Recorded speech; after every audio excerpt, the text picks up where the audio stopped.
छात्रों नमस्कार। हिंदी साहित्य के आधुनिक काव्य के इस दूसरे पत्र में आजकल आप महाकवि जयशंकर प्रसाद की कालजयी कृति कामायनी को देख रहे हैं और उनमें जो एक महत्वपूर्ण सर्ग है ईड़ा सर्ग, उसके पदों को आजकल हम देख रहे हैं। इस क्रम में आज हम अगले पद का वाचन करते हैं, समझने की कोशिश करते हैं, उसकी व्याख्या करते हैं। यह पद है, यह उजड़ा सूना नगर प्रांत, जिसमें सुख दुख की परिभाषा विध्वस्त शिल्प सी हो नितांत, निज विकृत वक्र रेखाओं से प्राणी का भाग्य बनी अशांत। कितनी सुखमय स्मृतियां अपूर्ण रुचि बनकर मंडराती विकीर्ण, इन ढेरों से दुख भरी कुरुचि दब रही अभी मन बनपत्र जीर्ण। आती दुलार को हिचकी सी सूने कोने में करा भरी, इस सूखे तरु पर मनोवृत्ति आकाश बेल सी रही हरी। जीवन समाधि के क्षणहर पर जो जल उठते दीपक अशांत, फिर बुझ जाते वे स्वयं शांत। विध्वस्त नष्ट भ्रष्ट खंडित शिल्प, कलाकृति शिल्प, नितांत सर्वथा पूर्णतया विकृत बुरी तरह से बद्दा वक्र टेढ़ा मेढ़ा, अपूर्ण रुचि अतृप्त आकांक्षा, विकिरण इधर उधर फैली हुई, पत्र जीर्ण पुराने सूखे पत्ते, आकाश बेली, अमर बेल को कहते हैं। यह उजड़ा सूना नगर प्रांत, यह उजड़ा सूना नगर प्रांत। मनु अब चलते चलते और निराशा में डूबे हुए धीरे धीरे सारस्वत नगर की सीमा में प्रवेश करते हैं। यह कैसा नगर है साहब? सारस्वत नगर, सारस्वत प्रदेश, जिसमें सुख दुख की परिभाषा विध्वस्त शिल्प सी हो नितांत। यह सारस्वत नगर बहुत पहले देवताओं की कभी निवास भूमि रही है और वहाँ देवताओं की सृष्टि का वैभव तथा ऐश्वर्य चारों ओर छाया हुआ था उस समय, किंतु आज वह प्रलय के भयंकर प्रवाह से उजड़ा हुआ और सूना पड़ा हुआ है। यह उजड़ा सूना नगर प्रांत। मनु ने वहां कर देखा कि समग्र सारस्वत नगर उजड़ गया, सारे स्थान सूने पड़े हुए हैं। सूना नगर प्रांत और सारे सुंदर और आकर्षक कलाकृतियां विध्वस्त शिल्प सी हो नितांत, नष्ट भ्रष्ट होकर क्षणभर में पूरा का पूरा यह नगर, यह शहर परिवर्तित हो गया और सारे हर तरफ सन्नाटा है। सुंदर आकर्षक कलाकृतियां नष्ट हो गई हैं, खंडहर सा यह नगर दिखाई पड़ रहा है। उन सुंदर कलाकृतियों को देखकर मनु के आज सुख और दुख की परिभाषा साकार हो रही है, जिसमें सुख दुख की परिभाषा, क्योंकि एक दिन था जब इन कलाकृतियों में असीम सौंदर्य था, वह सुख की अवस्था थी, और आज वह संपूर्ण सौंदर्य बिखर गया है, टूट गया है, अस्त व्यस्त हो गया है, तो यह दुख की अवस्था है। यही सुख दुख की परिभाषा है कि सुख के बाद दुख आता है, दुख के बाद सुख आता है। वह सुख की अवस्था थी और आज उनका संपूर्ण सौंदर्य बिखर गया है, दुख की अवस्था है। इसलिए सुख और दुख परिवर्तनशील हैं। यह बात आज मनु को स्पष्ट रूप से इसका ज्ञान हो गया, बोध हो गया था। और सारस्वत नगर के सुंदर तथा भव्य भवनों की खंडित तथा विकृत रेखाओं का अवलोकन करके ऐसा लग रहा था जैसे ये किसी प्राणी के भाग्य की दुर्भाग्य सूचक विकृत रेखाएं हैं, जो अत्यंत विकृत स्थिति में इधर उधर बिखरी पड़ी हैं। निज विकृत वक्र रेखाओं से प्राणी का भाग्य बनी अशांत। कितनी सुखमय स्मृतियां अपूर्ण रुचि बनकर मंडराती विकीर्ण। उन समृद्धशाली भवनों के खंडहरों का अवलोकन करके ऐसा लगता था कि यहाँ पर कोई बहुत बड़े बड़े उच्च आशा वाले उन्नत सभ्यता और संस्कृति रही है, वो लोग रहे हैं जो ऊंची आकांक्षाओं वाले, ऊंची इच्छाओं वाले लोग थे, और उनकी सुखद स्मृतियां आज भी खंडहरों के रूप में बिखर करके यहाँ वहाँ सर्वत्र मंडरा रही हैं। कितनी सुखमय स्मृतियां अपूर्ण रुचि बनकर मंडराती विकीर्ण, इन ढेरों से दुख भरी कुरुचि दब रही अभी बन पत्र जीर्ण। और इन भव्य और विशाल भवनों के गिर जाने से वहाँ क्या हो गए, ढेर बन गए, बड़े बड़े ढूह ढेर बन गए थे, जिनके नीचे जो वृक्षों के प्राचीन तथा सड़े हुए पत्ते दबे पड़े थे, जिसको देखकर ऐसा प्रतीत होता था कि जैसे यहाँ के विलासी व्यक्तियों के खेल विलास आदि के दुख तथा व्यथा से भरे हुए न जाने कितनी बुरी बुरी लालसाएं आज पुराने और सड़े हुए पत्तों का रूप धारण करके उन ढेरों में दबी पड़ी हैं। आज उन विशाल भव्य भवनों के खंडहरों के सूने कोनों का अवलोकन कर ऐसा लग रहा था कि इन कोनों में से किसी को दुलार या प्यार करने हेतु एक ऐसी हिचकी सी निकल रही है जिसमें पीड़ा टीस भरी है।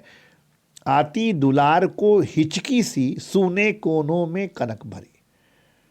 इन कोनों में से किसी को दुलार या प्यार करने हेतु एक ऐसी हिचकी से निकल रही है जिसमें पीड़ा है, टीस है। इसके अतिरिक्त उन खंडहरों में वहाँ के निवासियों की विलासपूर्ण मनोवृत्ति साकार हो उठी थी, जिसका अवलोकन कर ऐसा लगता था कि उन निवासियों के जीवन पर यह विलासपूर्ण मनोवृत्ति इस प्रकार आच्छादित थी, हावी थी, जिस प्रकार किसी हरे भरे पेड़ पर अमर बेल की लता छा जाती है। जैसे अमर बेल उस हरे भरे पेड़ को शुष्क बनाकर नष्ट कर डालता है किंतु स्वयं हरा भरा रहता है, ऐसे ही उस विलासपूर्ण मनोवृत्ति के जो निवासी थे इस नगर के, उनकी इस मनोवृत्ति के कारण, उसी मनोवृत्ति के कारण ही तो इस नगर के निवासियों का नाश हुआ है। इस सूखे तरु पर मनोवृत्ति आकाश बेल सी रही हरी, जीवन समाधि के खंडहर पर जो जल उठते दीपक अशांत, फिर बुझ जाते वे स्वयं शांत। किंतु स्वयं अभी तक सजीव रूप लिए हुए प्रतीत होती थी। सारस्वत नगर के वे खंडहर वहाँ के निवासियों की समाधि जैसे बने हुए थे, जिनके अंतर्गत वहाँ के नगर निवासियों का वैभव तथा हलचल से परिपूर्ण जीवन इस प्रकार मौन तथा शांत पड़ा हुआ था। जिस प्रकार किसी समाधि के स्थल पर यदि दीपक जलाए जाते हैं तो कुछ क्षणों के लिए वे अपना चंचल प्रकाश फैलाते रहते हैं, फिर बुझकर शांत हो जाते हैं और अपने मौन में फिर बुझ जाते वे स्वयं शांत अपने मौन अवस्था में चले आते हैं। प्रसाद जी ने यहाँ प्रलय में जो विनाश हुआ, उसके कारण देव जाति का जो पराभव हुआ, विनाश हुआ, और उसके बाद यह जो भव्य समृद्ध सारस्वत प्रदेश है, नगर है, इसका एक खंडहर में यह बदल गया, इसका यहाँ बहुत ही सशक्त चित्रण किया है। और सूने और खंडित नगर का चित्रण यहाँ पर उपमा रूपक तथा दृष्टांत अलंकारों के जरिए किया है। आगे बढ़ते हैं। अगला पद है, यूं सोच रहे मनु पड़े शांत, श्रद्धा का सुख साधन निवास जब छोड़ चले आए प्रशांत। पथ पथ में भटक अटकते वे आए इस उजड़ नगर प्रांत। बहती सरस्वती वेग भरी निस्तब्ध हो रही निशा श्याम। नक्षत्र निरखते निर्नमेश वसुधा की वह गति विकल वाम। वृत्रग्नि का वह जनाकिर्ण उपकूल आज कितना सूना। देवेश इंद्र की विजय कथा की स्मृति देती थी दुख दूना।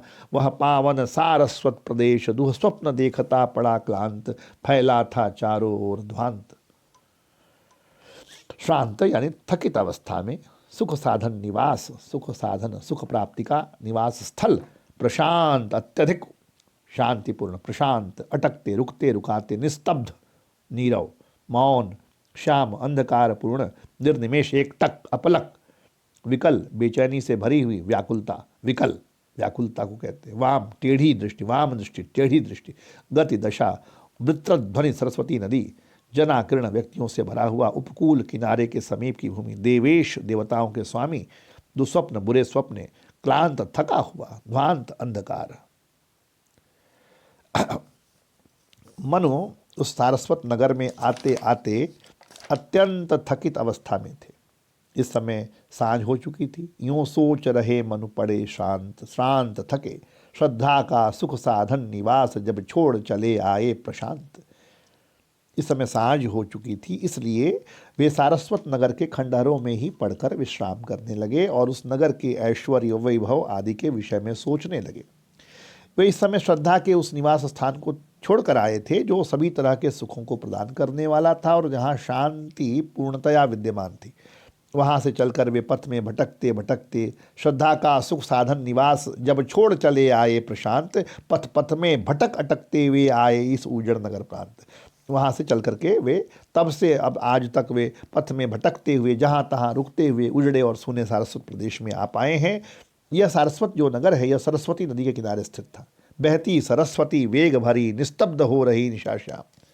यहाँ और सब कुछ नष्ट प्राय था। सरस्वती नदी अपनी तीव्र प्रवाह के साथ प्रवाहित हो रही थी और अंधकार पूर्ण निशा में सर्वत्र नीरवता प्रसरित थी। रात्रि के उस निस्तब्ध वातावरण में आकाश के तारकगण अपनी अपलक आंखों से धरती की इस व्याकुलता और विषमता से भरी हुई दयनीय दशा का अवलोकन कर रहे थे। पहले सरस्वती के किनारे की इस धरती पर सारस्वत नगर निवासियों की सदा भीड़भाड़ रहती थी, किंतु आज वह धरती सूनी पड़ी थी। आज वह धरती पृथ्वी का वह जनाकिरण उपकूल आज कितना सूना, देवेश इंद्र की विजय कथा की स्मृति देती थी दुखदूना। इस सरस्वती नदी के किनारे देवों के अधिपति इंद्र ने वृत्रासुर का संहार किया था और असुरों को पराजित किया था। इंद्र की उस विजय का स्मरण होते ही मनु की व्याकुलता बढ़ गई, क्योंकि आज यह समृद्धशाली नगर नष्ट भ्रष्ट और खंडित होकर एक थकित और व्याकुल व्यक्ति की भांति बुरे स्वप्न देखता हुआ सा पड़ा था और उसके चारों ओर अंधकार व्याप्त था। तो इस तरह आप देखते हैं फैला था चारों ओर ध्वांत, ध्वांत यानी अंधकार। तो इस पूरे पद में लक्षणा सेवा, लाक्षणिक शैली में पूरा पद प्रसाद जी ने लिखा है। आज के लिए इतना ही।